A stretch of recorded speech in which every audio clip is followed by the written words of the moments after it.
Hello, my name is Dr. Patricia Ford. Welcome to Imagine Wellness. And today I'm going to talk to you how you change with food.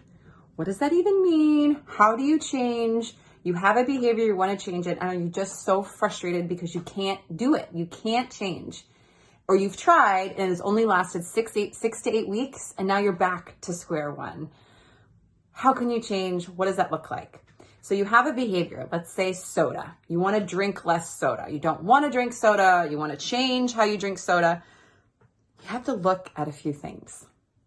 And this, I would believe, is universal. You want to look at what are your thoughts about soda? What are your emotions about soda? And what do you believe about soda? And where are you at in those three aspects? Now you're probably thinking, oh my God, that's too much work. Just stop drinking soda. Just do it. Okay, then just do it. And that might work for a few of you.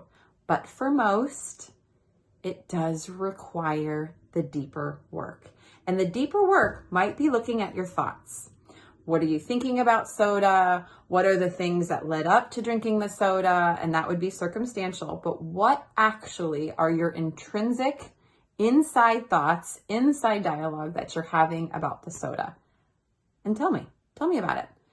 And you have to remove the judgment, you have to remove the evaluation, and that's really hard to do in our fast-paced, over-thought processed society right now. 2, what emotions do you have about the soda? Is there guilt? Is there shame? Is there excitement? Is there joy? What emotions are you having about the soda? And then 3rd, what do you believe about the soda?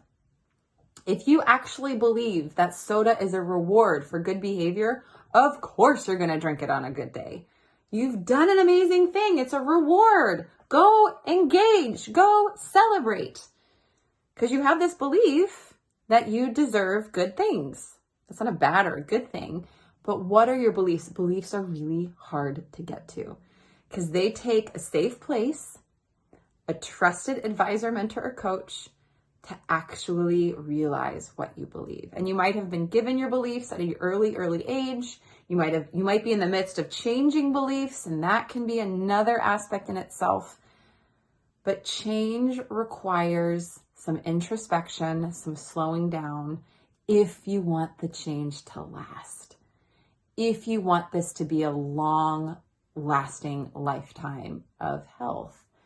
If you want it to be 6 to 8 weeks, then you don't need to look at those things, and you can look at behaviors and set yourself up for success. That does work. Hustle and drive and determination, they can be very valuable for short-term efforts. I'm interested in the transformation because that is going to last. And those things are going to take you forward. And you can use the behaviors to get you forward, but to get you all the way to health, to long-lasting health, requires some introspection on your thoughts, emotions, and your beliefs. What are they? I have a way to measure them, free, online, and then you can experience them and share them with me as one of my clients if you're interested. But I hope this was valuable. If you're not, keep scrolling. I am Dr. Patty Ann Ford. This is Imagine Wellness on my YouTube. And subscribe if this was helpful. Have a wonderful day.